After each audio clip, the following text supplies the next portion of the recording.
আইছিস তোরা?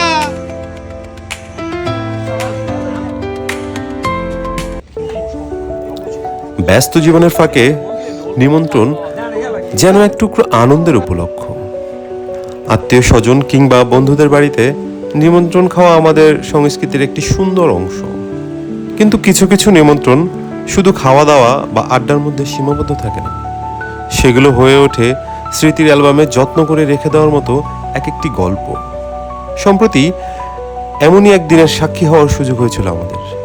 একটি দিন, কিছু মানুষ, অফুরন্ত আন্তরিকতা আর প্রকৃতির সান্নিধ্য, সব মিলিয়ে যা আজও মনে পড়লে মন ভালো হয়ে যায়। 16 থেকে 66 সব বয়সের মানুষকে এক সূত্রে গেঁথে দিয়েছিল সেই দিনটি। তপন পাল ঝালকাঠি জেলার নবগ্রামের পালবাড়ির বাসিন্দা। কর্মসূত্রে তার সঙ্গে আমাদের পরিচয়।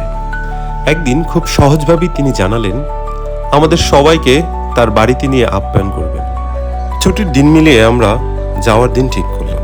সত্যি বলতে শুরুতে আমাদের মনে কিছুটা দ্বিধা ছিল, কিন্তু সেখানে পৌঁছানোর পর বুঝতে পারলাম সামনে অপেক্ষা করছে এক অসাধারণ অভিজ্ঞতা। গ্রামে পৌঁছাতেই আমরা মুগ্ধ হয়ে গেলাম। একের পর এক আন্তরিকতায় ভরা অভ্যর্থনা যেন আমাদের আপন করে নিল মুহূর্তেই।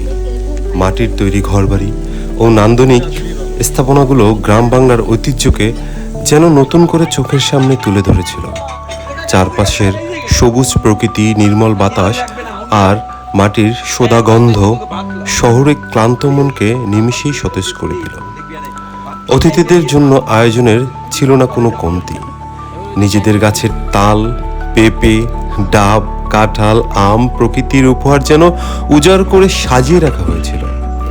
তবে সবচেয়ে আনন্দের বিষয় ছিল নদী ভ্রমণের জন্য একটি ট্রলারের ব্যবস্থা। শুধু তাই নয়, ভ্রমণের সময় চা, মুড়ি, চানাচুর সহ নানান খাবারেরও আয়োজন ছিল। একদিকে রান্নাঘরে তখন উৎসবের আমেজ। মেনুর তালিকা সত্যিই চমকপ্রদ। ভাত, তেলাকচুর পাতার বড়া, খারকোল ভর্তা, কচুর শাক, আলু করলা ভাজি, কচুর লতি, থানকুনির পাতার বড়া, ঢেঁকির শাক, থানকুনি পাতার ভর্তা, কাতলা মাছ, খাসির মাংস, আমের ডাল, আমের চাটনি, দই, মিষ্টি, টমেটো, শসা ও লেবু, কত কিছু। গ্রাম বাংলার ঐতিহ্যবাহী স্বাদের এক অনন্য সমাহার। রান্না চলতে থাকলেও আমরা আর অপেক্ষা করিনি। ট্রলার চেপে বেরিয়ে পড়লাম নদীর বুকে। ভর দুপুরে তপ্ত রোদও সেদিন যেন সবার হাসি মাখা মুখের কাছে হার মেনেছিল। নদীর হাওয়া, জলরাশির ঢেউ আর প্রাণখোলা আড্ডায় সময় উড়ে যাচ্ছিল।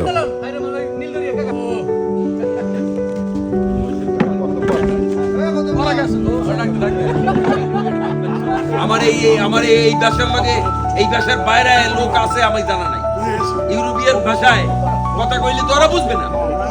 আমাদের টোটাল এখন আমরা আছি জালুকাঠি অঞ্চলে, এই অঞ্চলের কথা কই দিবে, জালুকাঠি অঞ্চলের কথা কই অবশ্যই কোন উত্তর দিস না ভাই।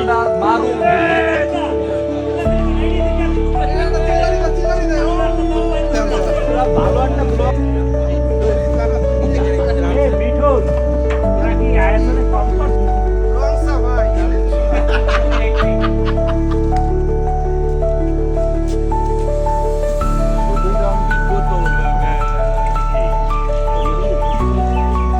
জিনিস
ভ্রমণের পথে আমরা পৌঁছালাম বাউকাঠিতে।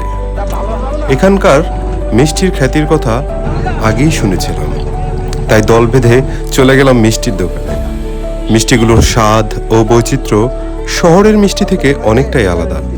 সেই সরল অথচ খাঁটি স্বাদ যেন গ্রামের মানুষের মতোই অকৃত্রিম। এরপর নদীর তীরে ছায়ানিবিড় এক স্থানে ট্রলার থামানো হলো, আর সেখান থেকেই শুরু হলো দিনের সবচেয়ে আনন্দময় অধ্যায়।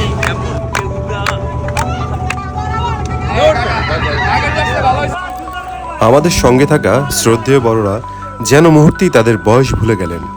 কেউ নদীতে জাল ফেলে মাছ ধরার চেষ্টা করছেন, কেউ সাঁতার কেটে নদী পার হচ্ছেন, কেউ বা জলের বুকে ভেসে বেড়াচ্ছেন।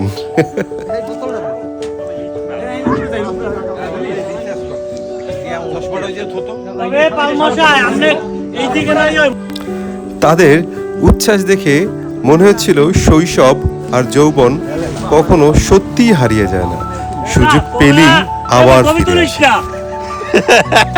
ঠিকই তো আছে, ওইটা বাজতে পারছে কি হইবে ওতে?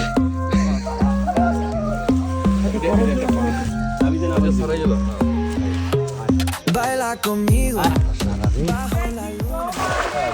হ্যাঁ খেলতে তো পারি না। নাইলে মাছ না ওঠো।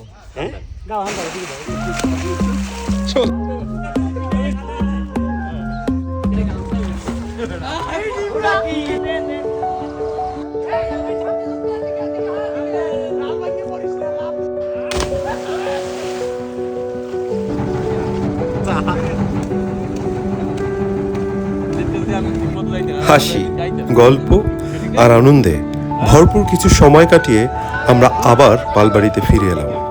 তারপর শুরু হলো মধ্যাহ্নভোজ।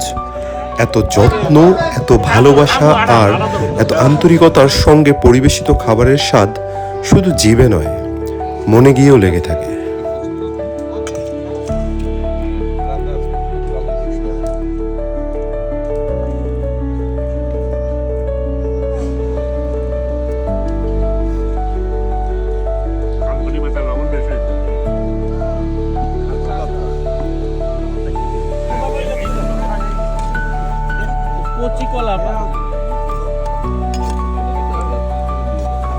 বিকেলের দিকে আবার ট্রলারে চড়ে বের হলাম, কিন্তু এবার প্রকৃতি তার ভিন্ন রূপ দেখাতে শুরু করলো। আকাশ ধীরে ধীরে কালো মেঘে ঢেকে গেল, শুরু হলো ঝড় বৃষ্টি। আমরা সবাই ভিজে একাকার, অথচ সেই বৃষ্টিতে বিরক্তির কোনো ছাপ ছিল না কারো মুখে, বরং মনে হচ্ছিল সবাই যেন নিজের নির্ভেজাল শৈশবে ফিরে গেছে। বৃষ্টি ভেজা নদী, ঝড়ো হাওয়া আর উচ্ছ্বসিত হাসির শব্দ মিলে এক অপূর্ব দৃশ্যের জন্ম দিয়েছিল। দিনের শেষে একটি কথাই মনে হয়েছে, যদি সত্যিকারের ভালোবাসা, অকৃত্রিম আতিথেয়তা আর প্রাণভরা আনন্দ অনুভব করতে চান, তবে একবার গ্রামের পথে ছুটে যান।